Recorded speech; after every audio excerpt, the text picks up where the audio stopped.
Hello guys, ഇന്ന് നമ്മൾ അശോക ചെത്തി പറിക്കാനായിട്ടാണ് പോകുന്നത് കേട്ടോ. വേറെ ഒന്നിനും അല്ല, ചെത്തിപ്പൂ കൊണ്ട് നമ്മൾ ഇന്ന് ബജ്ജി ഉണ്ടാക്കാൻ പോവാണ്. ചെത്തിമരം നമ്മുടെ പറമ്പിൽ തന്നെ ഉണ്ട്, വേറെ എങ്ങോട്ടും പോകേണ്ട ആവശ്യമില്ല കേട്ടോ. നമ്മുടെ പൂർവികര് വീട്ടുമുറ്റത്ത് നട്ടുവളർത്തിയിരുന്ന ഒരു ഔഷധപ്രദമായ പൂമരമാണ് ഈ അശോക ചെത്തി എന്ന് പറയുന്നത്. കൂടുതലും ഇപ്പൊ ഈ അശോകം കാണുന്നത് ക്ഷേത്രങ്ങളിലും കാവുകളിലും ഒക്കെയാണ് കേട്ടോ.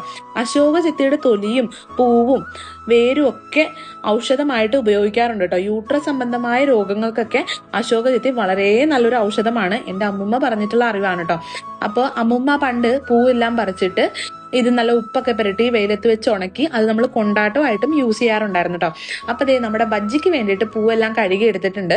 അതിലേക്കായിട്ട് കടലമാവ്, മഞ്ഞപ്പൊടി, മുളക് പൊടി, ഉപ്പ് ഇതെല്ലാം ചേർത്ത് നന്നായിട്ട് പേസ്റ്റ് പരുവത്തിൽ അരച്ചെടുക്കുക. എന്നിട്ട് നമ്മൾ കഴുകി വാരി വെച്ചേക്കുന്ന പൂ അതിലോട്ട് മുക്കി തിളച്ച എണ്ണയിലിട്ട് വറുത്ത് കോരിയെടുക്കുക കേട്ടോ. അപ്പൊ അതേ അടിപൊളി ബജ്ജിയാണ് ഇത്. നമ്മൾ സോസിന്റെ ഒക്കെ കൂടെ കഴിച്ചാൽ എന്താ ടേസ്റ്റ് എന്നറിയോ.